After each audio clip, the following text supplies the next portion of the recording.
Saroyan had published in the San Franciscan and Boulevardier. It was his appearances in Overland magazine, technically Overland Monthly and Out West magazine, that really gained him any sort of notice. It was what in his later years Saroyan would claim as his first publications. This might have been because he wasn't paid for his earlier writing, or simply because Overland was a much bigger deal than either of his earlier magazines.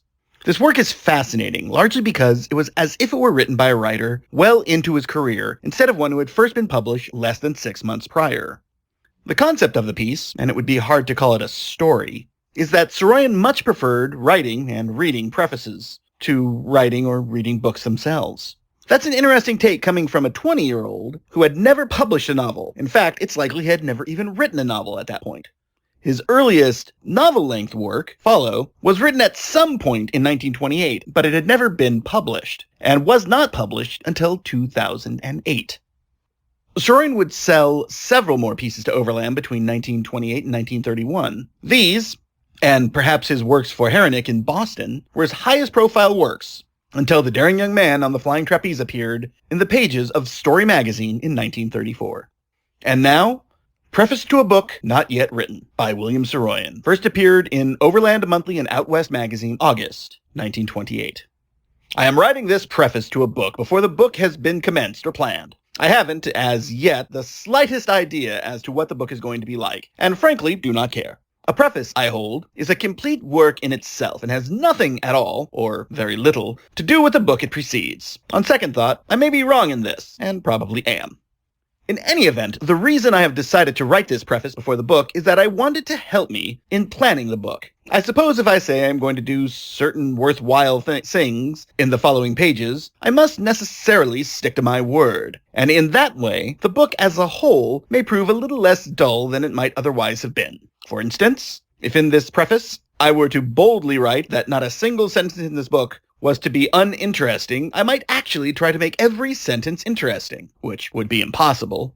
And in the end, I would probably find that I had written a few more interesting sentences than I would have written had I not made an impossible statement. Personally, I would really like to write a book, which would be entertaining from the first sentence of the preface to the last sentence of the last chapter, in which, among other words, would appear the words, "But in generic abstractions you must come down from your mount, or you are lost in the darkness of its top."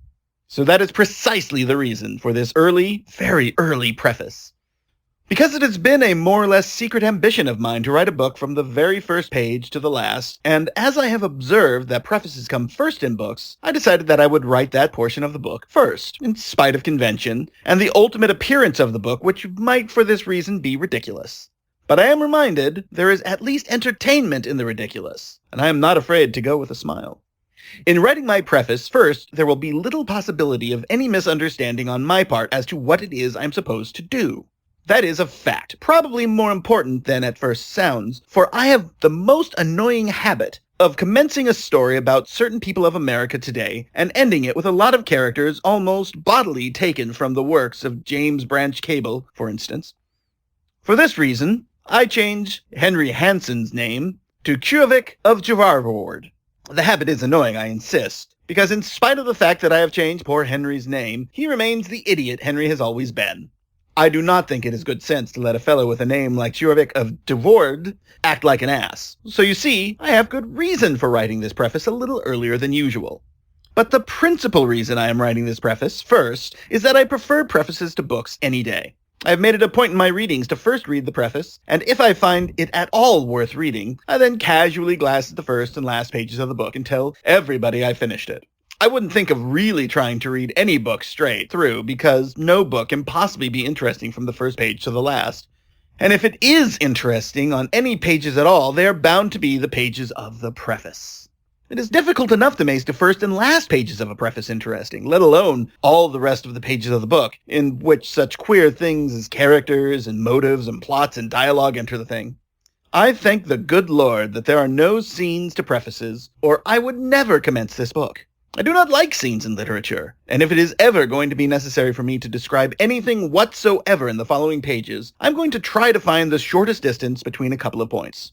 To be sure, I cannot say now what I am going to do in the following pages, but you can rest assured that I am not going to do any elaborate scenes of lakes or gardens or city streets. Everybody's already seen a lake or two and dirty streets and parks and things of that sort. If they haven't, however, I would suggest that they go out at their next opportunity and take a good long look at a lake. There is nothing quite like taking a good long look at a lake once in a while.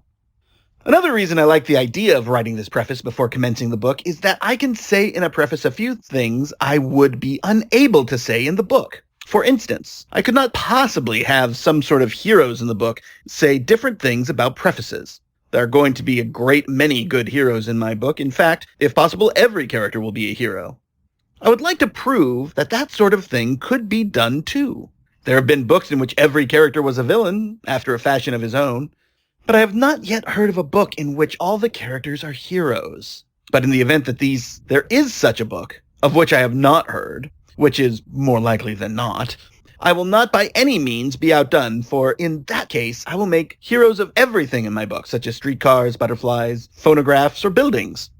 As I have said, I could not very well have one of my characters step out of his character for a moment, as is often done on the stage, and make a bright remark on prefaces for me, as that is the way things are done. At least, not the way things are done regarding prefaces. I could easily have any character jump up somewhere and say, "Prohibition is a joke, and any man who says otherwise is a damn liar," without violating the rules of literary etiquette. But I could not, for example, have some fellow say, "The fact that a preface comes first in the pages of any book would indicate that it is vastly more important than anything that follows it." I don't even know of a character who'd be willing to say such a thing, and if I forced him to immediately, the reader would be aware of that fact. I could, I guess, have my character say almost anything they liked except something about prefaces. People busy living do not normally think of prefaces at all. Sometimes they don't even think. I know of a fellow who goes around telling people he hasn't had a thought since 1907. He says he thought a terrible lot until 1907, often staying awake all night, tossing about in his bed, thinking hard. But by the time 1907 had come around, upon finding that in spite of all his thinking, the world had not changed in the least for the better, this man figured it was no use. And so right then and there, he quite stopped thinking for good. And now he weighs a good 250 pounds, while in 1907 he weighed only about 122. The best place to say anything about a preface is right in a preface. George Bernard Shaw knows what a preface is for. I think Mr. Shaw believes that in case his plays are not liked, at least his prefaces will be. That is a fine attitude to take and should be followed, I believe, by more writers. Mr. Shaw wants everybody to be satisfied, so he has his play for one portion of the people, and his prefaces for another, and in that way no one is left unentertained. Another idea just occurred to me. I do not see that it would be any harm to place a short preface before each chapter of a book, as well as before the book. I think I will put a preface before each chapter of my book, so that the reader can be prepared for what is to follow and why. It has been an old custom to place classical verse before each chapter of most books, but no one has yet thought of putting a preface there. That is my own idea. The other writers are afraid, I suppose, that if a preface of explanation were to be placed before each chapter, it might render the entire theme incomprehensible. But I am afraid that unless I did so, that would certainly be the case. This being so, that my book will be more a preface than a book. And that is as it should be, for I prefer prefaces to books any day. Thank you for listening to Preface to a Book Not Yet Written by William Saroyan, 1928. We'll be posting more of his stories that have appeared in the public domain between 1928 and 1929 over the next few weeks, and focusing on early writings by William Saroyan. Please visit foreversaroyan.com for more details on our project. Thank you very much. I'm Chris Garcia.